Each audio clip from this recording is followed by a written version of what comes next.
Iran और America के बीच अब वो युद्ध होने वाला है जिसकी दुनिया ने कल्पना नहीं की थी। अब ईरान का सब्र जवाब दे गया है। कहा जा रहा है कि ईरान ने 500 continental inter continental ballistic missile का मुजाहरा किया है, उसको डिप्लॉय कर दिया है। ये वो मिसाइलें हैं जिसमें एटम बम, परमाणु बम के वॉरहेड लगे हैं और ये अमेरिका के किसी भी शहर, चाहे उसकी राजधानी वाशिंगटन हो, शिकागो हो, न्यू जर्सी हो, मैनहट्टन हो, वहां तक इसकी पहुंच है। मतलब इन मिसाइलों की रेंज 10,000 किलोमीटर से ज्यादा की है। आपने पहले ही देखा था, पहले युद्ध के दौरान भी ईरान ने 4,000 किलोमीटर से लेकर 5,000 किलोमीटर तक के मिसाइल दागे थे। इसका मतलब है कि अब ईरान का सब्र जवाब दे गया है और अब अमेरिका की वो हैसियत नहीं है कि वो दुनिया के किसी देश पर बमबारी करे और वो देश चुप बैठ जाए। ईरान की क्षमता पर इसलिए लोगों को भरोसा हो रहा है क्योंकि ईरान ने इससे पहले भी एक साथ 12 खाड़ी देशों पर हमले किए हैं। ईरान के एयर डिफेंस सिस्टम पर दुनिया को भरोसा है क्योंकि उसने 50 से ज्यादा जेट जो है अमेरिका के गिराए हैं। ईरान की ताकत पर दुनिया इसलिए भी भरोसा कर रही है क्योंकि बड़े विशालकाय समुद्री जो युद्धपोत थे उसको भी ईरान ने तबाह किया है। तो क्या अब वो वक्त आ गया है कि ये युद्ध परमाणु युद्ध में तब्दील होगा? डोनाल्ड ट्रंप लगातार 28 फरवरी से जब ये युद्ध शुरू हुआ था तब से वो लगातार धमकी दे रहा है। उसने फिर आज धमकी दी है कि 3 रातें जो हैं वो ईरान के लिए खतरनाक रातें होंगी, कयामत की रातें होंगी अगर ईरान समझौते पर दस्तखत नहीं करता है। दस्तखत का मतलब यह है ईरान के अमेरिका के लिहाज से कि होर्मुज खोल दो, हमें तेल लेने दो, हमें तुम्हें 1 रुपए का हर्जाना नहीं देंगे, बदले में युद्ध समाप्त हो जाएगा। लेकिन ईरान भी अब अड़ा हुआ। ईरान कह रहा है कि ऐसा नहीं होगा। वो वक्त गया जब तुम किसी देश पर हमला करके वापस चले जाते थे। अफगानिस्तान पर हमला किया, इराक पर हमला किया, सीरिया पर हमला किया, वियतनाम पर हमला किया, साउथ कोरिया पर हमला किया। वो वक्त और था। ईरान साफ कह रहा है कि जब तक $325 बिलियन का हर्जाना नहीं दोगे, तुम्हारे लिए और इजराइल के लिए होर्मुज नहीं खुलेगा। अब सवाल है कि ईरान क्यों डरे अमेरिका से? अमेरिका को जो भी करना था उसने सब कुछ कर लिया है। अमेरिका ने ईरान के मासूम बच्चों पर बम बरसाए हैं। ईरान के न्यूक्लियर प्लांट से लेकर पावर प्लांट्स, रिफाइनरी, सब जगह बम बरसाए हैं। इसका मतलब है कि ईरान अब कमर कस चुका है और ये लड़ाई उस मोड़ पर पहुंच गया है जहां से या तो अमेरिका पीछे हटेगा, हट जाना देगा, या वो अपनी तबाही के लिए तैयार रहे। आपको बता दें कि दुनिया को पता है कि ईरान के पीछे चीन, रूस और नॉर्थ कोरिया खड़ा है। चीन के पास सबको पता है कि एटम बम वाले warhead inter continental ballistic missile हैं। ये बात चीन कई मौकों पर प्रदर्शन कर चुका है और बता चुका है। तो क्या चीन के इस इंटर कॉन्टिनेंटल बैलिस्टिक मिसाइल की बड़ी खेप जो है वो ईरान के पास पहुंच चुकी है? आपको बता दें कि नॉर्थ कोरिया भी इस तरह के कई बार प्रदर्शन कर चुका है। उसके पास भी इंटर कॉन्टिनेंटल बैलिस्टिक मिसाइल है। इसका मतलब है कि अब ईरान का सब्र जवाब दे चुका है और ईरान सिर्फ खाड़ी देशों में अमेरिकी सैनिकों के अड्डों पर हमला तक सीमित नहीं रहना चाहता है। और अब उसकी कोशिश है कि जब कोई देश हमारे संप्रभुता पर हमला कर रहा है तो वक्त आ गया है कि अब अमेरिका के शहरों पर भी मिसाइल दागी जाए। रही बात बायो इंटरसेप्टर्स की या रही बात एयर डिफेंस सिस्टम की, तो दुनिया को पता है कि जो सबसे बड़ा इंटरसेप्टर्स था वो नाकाम हो चुका है क्योंकि खाड़ी देशों में ही थार्ड लगा हुआ है। अगर वो सारे ईरानी मिसाइल्स को इंटरसेप्ट कर पाता तो कोई डर नहीं था अमेरिका को। लेकिन ये तय हो चुका है कि उसका जो सबसे महंगा, दुनिया का सबसे महंगा जो इंटरसेप्टर्स है, जो एयर डिफेंस सिस्टम है थार्ड, वो तबाह हो चुका है। इसका मतलब है कि ईरान को पता है कि वो चाहे तो अमेरिका के किसी भी शहर पर बम गिरा सकता है। ईरान के पास अब इसके अलावा कोई दूसरा चारा नहीं है क्योंकि ट्रंप पागल हो चुका है। ट्रंप सनकपन के लेवल को पार कर चुका है। वो किसी कीमत पर ईरान को तबाह कर देना चाहता है, ईरान के तेल और गैस पर कब्जा करना चाहता है। लेकिन सोचिए, ईरान के साथ भी चीन, रूस और नॉर्थ कोरिया खड़ा है।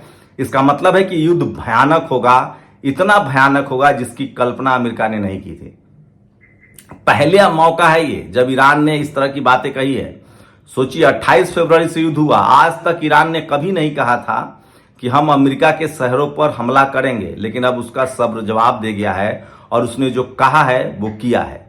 तो आप इसी से अंदाजा लगा सकते हैं कि ईरान ने कभी झूठ नहीं बोला। उसने खामनेई की शहादत नहीं छुपाई है, उसने लारीजानी की मौत को भी नहीं छुपाया। उसने दुनिया को बताया कि हाँ, हमारे सबसे प्रमुख नेता खामनेई शहादत को शहीद हो चुके हैं, उनकी शहादत हो चुकी है। ईरान ने कभी इस युद्ध के दौरान कोई प्रॉक्सी झूठ भी नहीं बोला है, लेकिन दुनिया को पता है कि अमेरिका लगातार झूठ बोल रहा है। डोनाल्ड ट्रंप ने आज फिर अपने ट्रूथ पर लिखा है कि इस रात बड़ा हमला होगा, अगली रात फिर बड़ा हमला होगा, तीसरी रात फिर बड़ा हमला होगा और ईरान को तबाह कर दिया जाएगा अगर उसने समझौते पर दस्तखत नहीं किए। ईरान का कहना है कि हमें 325 बिलियन डॉलर का हर्जाना चाहिए, हम पर तेल बेचने का सारा प्रतिबंध हटे और साथ ही होर्मुज पर पूरा कंट्रोल हमारा रहेगा। अमेरिका कह रहा है कि होर्मुज पर मेरा कंट्रोल होगा, जबकि वो ईरान का हिस्सा है। साथ ही वो कह रहा है कि 325 बिलियन डॉलर जो हर्जाना है वो तुम्हें नहीं देंगे। साथ ही वो कह रहा है कि होर्मुज पूरी तरह से खोल दो और हमारे साथ ट्रेड डील करो। तो सोचिए, ईरान के पास खोने के लिए कुछ नहीं है, वो 45 सालों से प्रतिबंध झेल रहा है। एक और बात बता दूं जो मैं आपको रोज बता रहा हूं, अमेरिका के पास सिर्फ 1 महीने का तेल बचा है। डोनाल्ड ट्रंप को अपने ही देश में जवाब देना पड़ेगा, इसलिए वो साम दाम दंड भेद सिर्फ धमकियां दे रहा है। रही बात अमेरिका की ताकत की, तो वो अपनी सारी ताकतों का आजमाइश कर चुका है। वो स्प्रिट 2 बॉम्बर से हमला कर चुका है, वो F-35 से हमला कर चुका है, वो F-16 F-15 तो उसके कितने गिरे हैं इसकी कोई अंदाजा नहीं है। उसके पास MQ-9 जो सबसे महंगा ड्रोन था उसका भी इस्तेमाल कर चुका है। तो मानव रहित जेट जो उसके ड्रोन्स थे वो भी ईरान ने ध्वस्त किए हैं। उसके जो F-16 F-35 जैसे जो जेट हैं उसको भी ईरान ने ध्वस्त किए हैं। तो ईरान पूरी तरह से मुस्तैद है। अब तक ईरान खाड़ी देशों पर हमला कर रहा था जहां अमेरिकी ठिकाने हैं, लेकिन ईरान ने अब स्ट्रैटेजी बदली और 500 इंटरकॉन्टिनेंटल बैलिस्टिक मिसाइल इसका मुजाहरा किया है, इसको दुनिया को दिखाया है और उसने कहा है कि अब इंतहा हो गई है, अब हद हो गई है। अब हम अमेरिका के उन शहरों पर हमला करेंगे जैसे अमेरिका हमारे शहरों पर हमला कर रहा है। इसका मतलब सोचिए कि अगर अमेरिका ने सरेंडर नहीं किया और अगर अमेरिका ने 325 बिलियन डॉलर का हर्जाना नहीं दिया तो अमेरिका के शहर भी अब तबाह होंगे, ये बात तो जाहिर है। ईरान इससे पहले 4000 से 5000 किलोमीटर तक के मिसाइल का प्रदर्शन कर चुका है। याद कीजिए, जब इंग्लैंड के एक द्वीप से अमेरिका ने अपने जेट उड़ाए थे, उस एयरपोर्ट तक ईरान ने अपने मिसाइल दागे थे। वो शुरुआती दिन थे। इसका मतलब है कि ईरान जो है वो अपनी पूरी तैयारी पुख्ता कर चुका है और दुनिया को पता है कि चीन, रूस और नॉर्थ कोरिया से उसे हथियार मिल रहे हैं। यहां तक कि रूस ने बकायदा अपना एक जंबो जेट भी ईरान को दिया है जिसको तबाह नहीं किया जा सकता और जो हमेशा युद्ध को ऑपरेट करता है। तो इससे साफ साबित हो गया है कि युद्ध भयानक होगा और इसके लिए सबसे बड़ा जिम्मेदार डोनाल्ड ट्रंप है। उसका लालच, सनकपन कम होने का नाम नहीं ले रहा है। वो क्यूबा पर कब्जा चाहता है, ग्रीनलैंड पर कब्जा चाहता है। अमेरिका अब तक दुनिया के उन देशों पर हमला करता रहा है जिनके पास आधुनिक हथियार नहीं रहे हैं, चाहे वो इराक हो, अफगानिस्तान हो, चाहे साउथ कोरिया हो, चाहे वियतनाम हो। पहली बार अफगानिस्तान पर भी उसने हमला किया। पहली बार अमेरिका को ईरान से पाला पड़ा है, उस ईरान से जिसने 45 साल में विज्ञान के दम पर अपने आप को सुपर पावर में शामिल कर लिया है। और दुनिया को पता है कि यूक्रेन युद्ध में और रूस के युद्ध में यूक्रेन का अमेरिका मदद कर रहा है, तो अब रूस जो है वो खुलकर ईरान का मदद कर रहा है।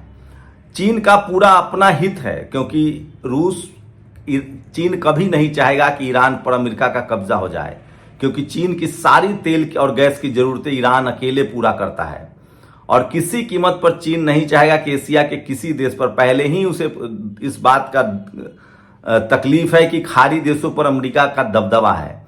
तो इस युद्ध से कई फायदे होंगे उसे। अगर ईरान इस युद्ध को जीतता है तो खाड़ी देशों से पूरी तरह से अमेरिका का बोरिया बिस्तर बन जाएगा। सारे खाड़ी देश से उसके सैनिक अड्डे तबाह हो जाएंगे। इसलिए किसी भी कीमत पर चीन जो है वो ईरान को हारते हुए नहीं देखना चाहता है और हो सकता है कि उसके इंटरकॉन्टिनेंटल बैलिस्टिक मिसाइल पहुंच चुका हो और अब भयानक की रात होगी, क़यामत की रात होगी। अगर अब अमेरिका ने हमला किया ईरान के शहरों पर, तो ईरान ने साफ कहा है कि अमेरिका अब अपनी शहरों पर मिसाइल के लिए तैयार रहे, क्योंकि ईरान जो है वो जेट का हमला नहीं कर रहा है। और आपको बता दें, इंटरकॉन्टिनेंटल मिसाइल जो 10,000 से 15,000 किलोमीटर तक का रेंज होता है, उसको किसी भी एयर डिफेंस सिस्टम से नहीं कंट्रोल किया जा सकता। उसमें एटॉमिक वॉरहेड लगे होते हैं और वो कंप्यूटर से फीड करके चलाया जाता है। तो मिसाइल जो है वो सबसे बड़ी तकनीक है युद्ध का। इसका मतलब है कि अब एक बड़ी तबाही के लिए दुनिया तैयार है और इसके लिए अगर कोई जिम्मेदार है तो वो बेंजामिन नेतन्याहू और डोनाल्ड ट्रंप। ईरान ने अब सब्र की सारी सीमाएं अब जो है उसकी खत्म हो चुकी है और उसके शहरों पर जिस तरह से अमेरिका ने मिसाइल गिराए हैं, उसने कहा है कि अब अमेरिकी शहर हमारे मिसाइलों के लिए तैयार रहे। ईरान की धमकियों को आप हल्के में खारिज नहीं कर सकते हैं क्योंकि उसने कभी भी झूठ नहीं बोला है और दुनिया को पता है कि नॉर्थ कोरिया, रूस और चीन के हथियार ईरान को पहुंच रहे हैं। तो या तो 2-3 दिनों में युद्ध खत्म होगा या कुछ बड़ा भयानक होगा। ये सब कुछ ट्रंप के हाथ में है। ईरान के पास दोनों पत्ते हैं, या तो युद्ध खत्म करो, $325 बिलियन का हर्जाना दो और हुर्मुज तो भूल जाओ, या फिर अपने शहर की तबाही के लिए तैयार रहो। ईरान के पास खोने के लिए कुछ नहीं है। अपनी प्रतिक्रिया जरूर दीजिए। शुक्रिया। नेशनल दस्तक की आपसे गुजारिश है कि अगर इसको बचाना चाहते हैं तो नेशनल दस्तक को सब्सक्राइब करने के लिए रेड कलर के सब्सक्राइब बटन को दबाएं, फिर बेल आइकन की घंटी दबाएं। नेशनल दस्तक को बचाने के लिए बहुत जरूरी है कि हर खबर को शेयर करें, लाइक करें, कमेंट जरूर करें।